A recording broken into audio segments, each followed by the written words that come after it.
Hello नमस्कार दोस्तों, मैं अभिनव राय एक बार फिर से आप सबका स्वागत करता हूं अपने यूट्यूब चैनल नॉलेज एकेडमी अभिनव में। और आज हम लोग बात करेंगे चाइल्ड डेवलपमेंट यानी पैडागोजी के पूरा सिलेबस।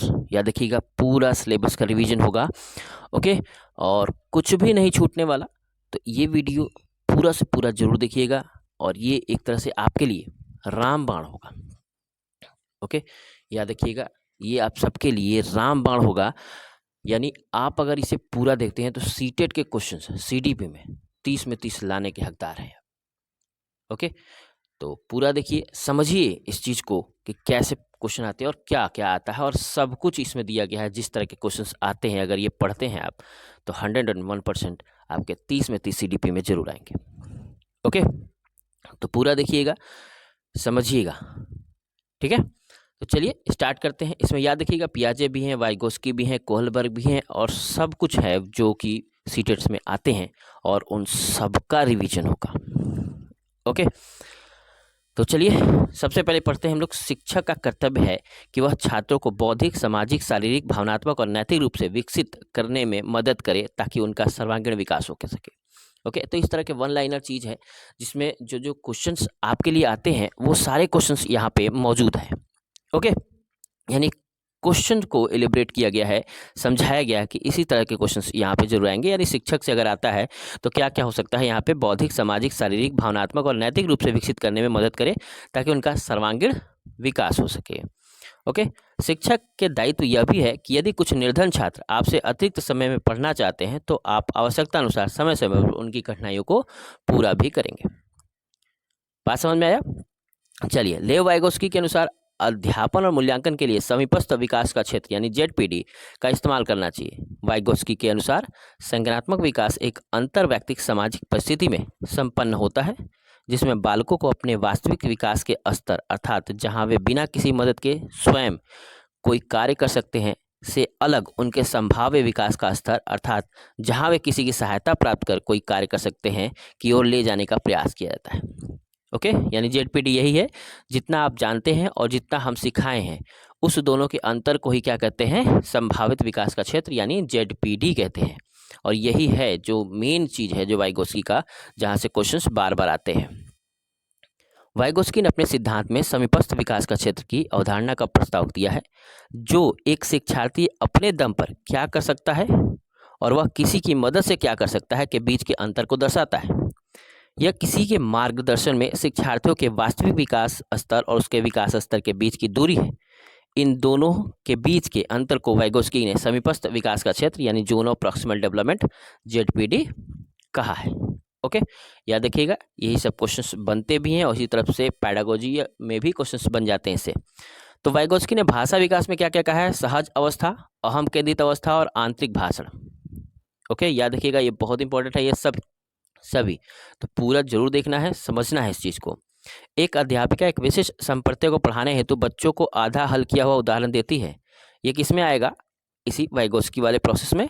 लेव वाइगोस्की के अनुसार अध्यापिका पाल रणनीति का इस्तेमाल कर रही है ना, जो आधा हल किया हुआ उदाहरण देती है, यानी आधा समझाती आधा छोड़ देती है, यानी स्कैफ फोल्डिंग का काम करती है। स्कैफ फोल्डिंग यानी पाड़ का मचान का काम करती है। पाड़ मचान, पाड़ बच्चे की क्षमता को बढ़ाने के लिए बच्चों को संकेत देना तथा आवश्यकता पड़ने पर सहयोग प्रदान करने को भी कहते हैं।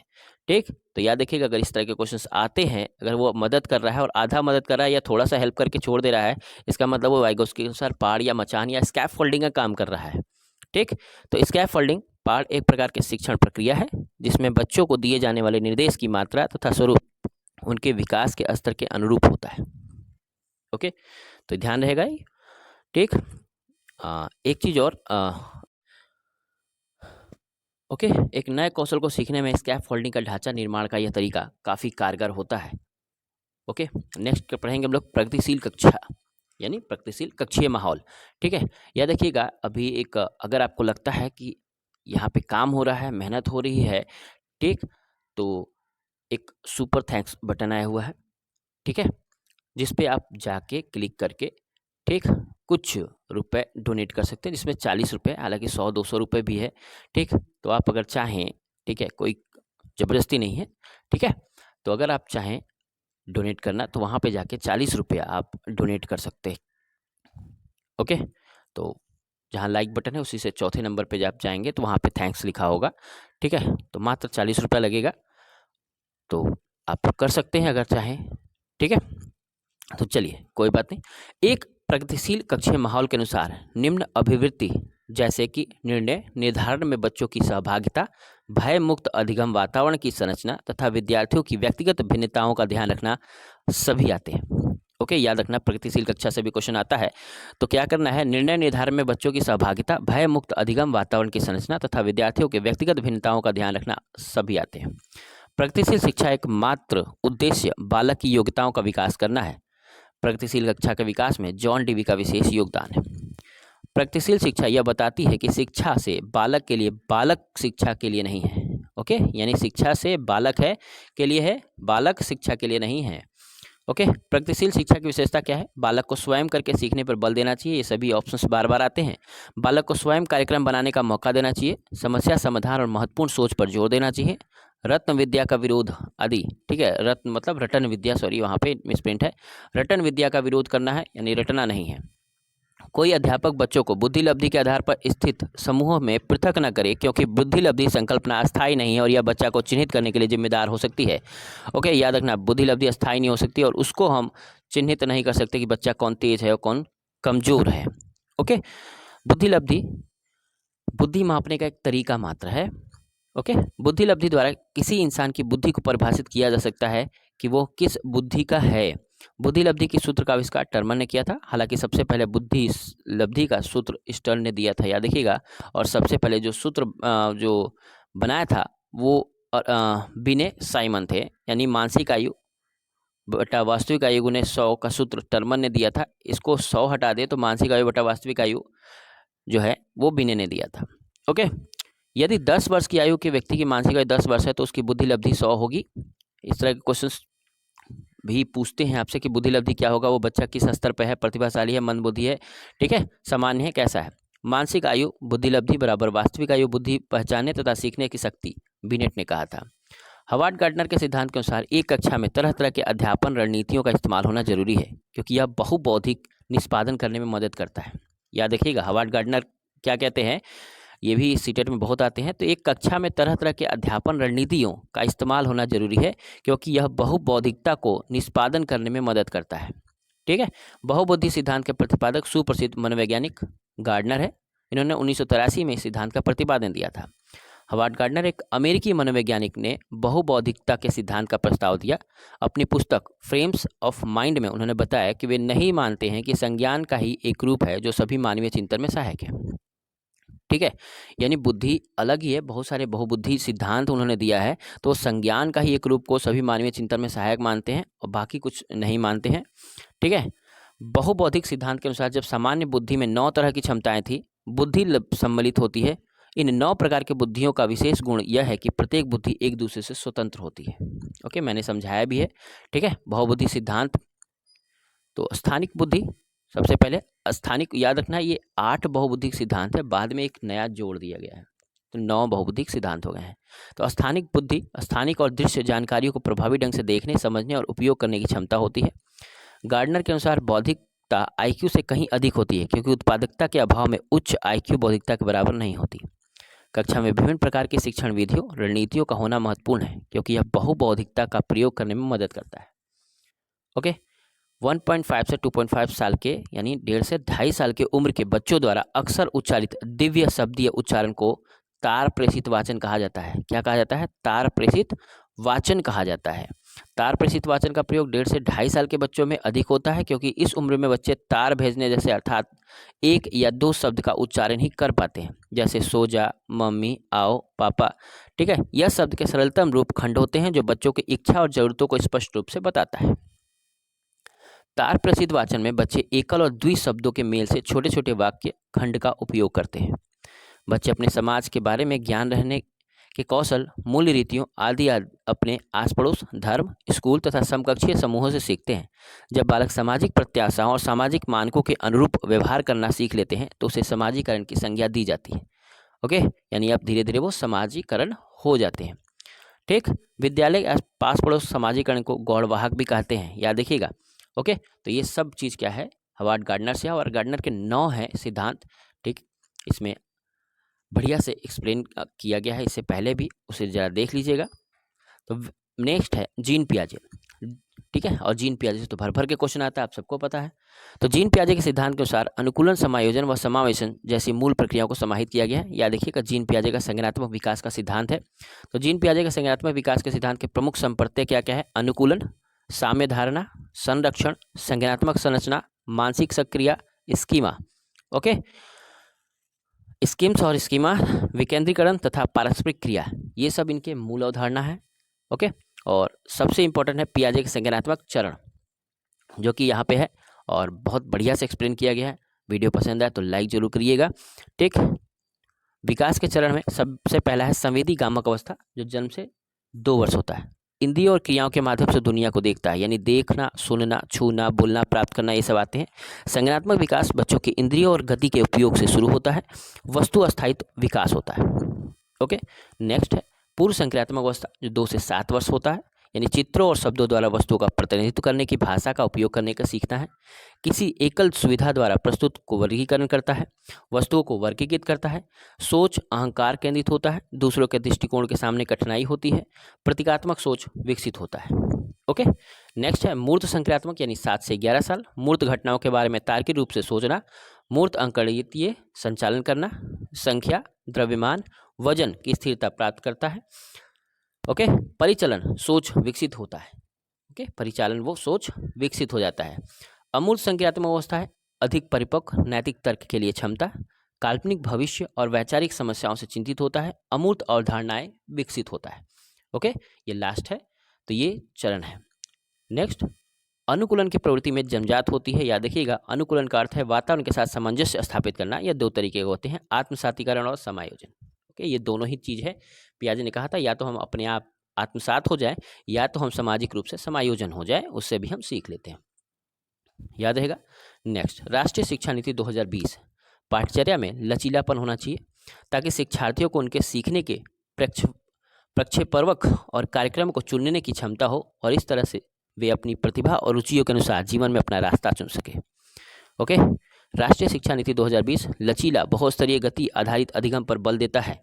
ओके, और बालक को याद रखना है प्रतिभाशाली नहीं, सृजनात्मक बनाना है।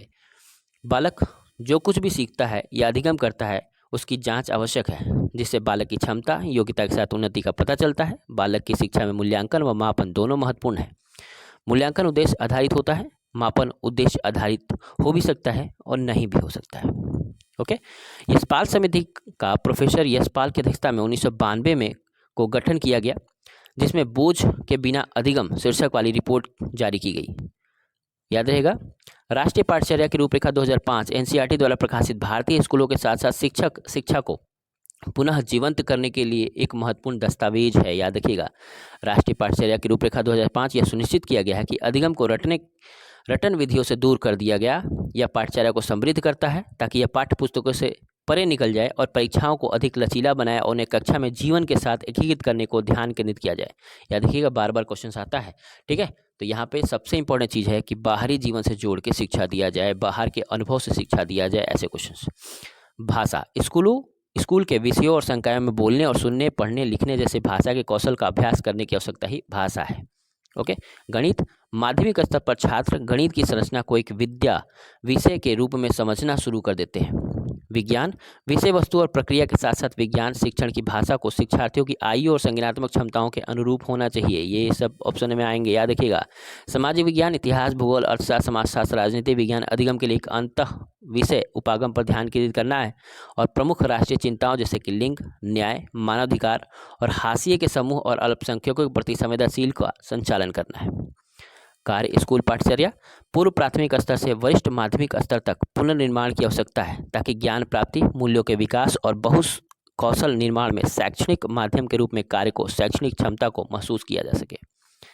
नेक्स्ट, कला शिक्षक, संगीत और नृत्य के लोक और शास्त्रीय रूप, दृश्य कला, कठपुतली, मिट्टी का काम यानी क्ले वर्क, रंगमंच कला और विरासत शिल्प को स्कूल के पाठचर्या के अभिन्न अंग के रूप में मान्यता दी जानी चाहिए। शांति शिक्षा यानी प्रासंगिक गतिविधियों की मदद से पूरे स्कूल में वर्ष में सभी विषयों में शांति उन्मुख मूल्यों को बढ़ावा दिया जाना चाहिए। शांति शिक्षा को शिक्षक शिक्षा का एक घटक बनाना चाहिए। याद रखिए, शांति शिक्षा का मतलब ये नहीं कि क्लास में शांत करके पढ़ाना है। शांति शिक्षा का मतलब होता है विश्व में, बाहर वातावरण में आप शांत, ठीक है, दिमाग से सोचने चिंतन करने की प्रक्रिया को उन्मुख करें। ओके, याद रखिएगा, शांत क्लास अच्छी बात नहीं होती। योग, स्वास्थ्य और शारीरिक शिक्षा यह शिक्षार्थियों के समग्र विकास के लिए बहुत महत्वपूर्ण है। स्वास्थ्य और शारीरिक शिक्षा कार्यक्रम योग सहित के माध्यम में नामांकन, प्रतिधारण और स्कूल के पूरे होने की मुद्दों की सफलतापूर्वक संचालन करना संभव हो सकता है। ओके, शिक्षक ऐसे व्यक्ति होते हैं जिनके पास शिक्षण तथा सीखने की समस्याओं को समझने के लिए और तर्क देने की क्षमता हो। शिक्षक के गुण यह है कि गर्मजोशी और उत्साह, अपने विषय ज्ञान की दृढ़ता से निहित है, वे स्पष्ट प्रस्तुतिकरण करते हैं। शिक्षक कार्य को प्रभावी ढंग से व्यवस्थित करते हैं, अवधारणाओं और सामग्रियों को व्यवस्थित करने में सहायक होते हैं। अभिसारी सोच सृजनात्मक विद्यार्थियों की पहचान संबंधी विशेषताएं नहीं है। अभिसारी सोच वाले विद्यार्थियों को सोच संकुचित होती है। अभिसारी चिंतन एक बिंदु पर केंद्रित होती है, यह बिंदुओं को बढ़ावा नहीं देती, ठीक है। जबकि अपसारी सोच एक बिंदु पर नहीं केंद्रित होती, वो सृजनात्मकता के सोच को बढ़ावा देती है। अभिसारी प्रतिभाशाली सोच को बढ़ावा देती है। ओके, और बच्चों को सृजनात्मक बनाना है। चलिए नेक्स्ट है, कोहलबर्ग का मानना है कि नैतिक विकास इन अवस्थाओं के क्रम निश्चित होते हैं। ओके, और कोहलबर्ग का नैतिक विकास का सिद्धांत है। कोहलबर्ग के नैतिक विकास के 3 चरण हैं, याद रखिए, पूर्व परंपरागत स्तर, परंपरागत स्तर तथा उत्तर परंपरागत स्तर। ठीक, तो अधिगम अक्षमता का तात्पर्य सीखने की क्षमता अथवा योग्यता की कमी या अनुपस्थिति से है। सीखने में कठिनाई को समझने के लिए हमें एक बच्चे के सीखने की क्रिया को प्रभावित करने वाले कारकों का आकलन करना होगा, यानी देखना होगा कि बच्चे में कहाँ प्रॉब्लम हो रही है, क्या हो रहा है। तो चलिए नैतिक विकास के चरण को देखते हैं हम लोग कोहलबर्ग के अनुसार। पहला है पूर्व परंपरागत स्तर, यानी पूर्व परंपरागत नैतिकता 4 से 10 वर्ष के लिए होता है। पूर्व परंपरागत नैतिकता नैतिक विकास के प्रारंभिक अवधि है। इस आयु में बच्चों के फैसले मुख्य रूप से वयस्कों की अपेक्षा और नियमों को तोड़ने के परिणामों से आकार लेते हैं। ठीक, इसके 2 स्तर भी हैं, 2 चरण हैं। याद देखिएगा, ये उम्र जो है वो अपने समझने के लिए डिसाइड किया गया है। कोहलबर्ग ने ऐसा कोई उम्र डिसाइड नहीं किया है। तो चरण फर्स्ट, आज्ञाकारिता और सजा। इस स्तर पर बच्चे नियमों को निश्चित और निरपेक्ष के रूप में देखते हैं।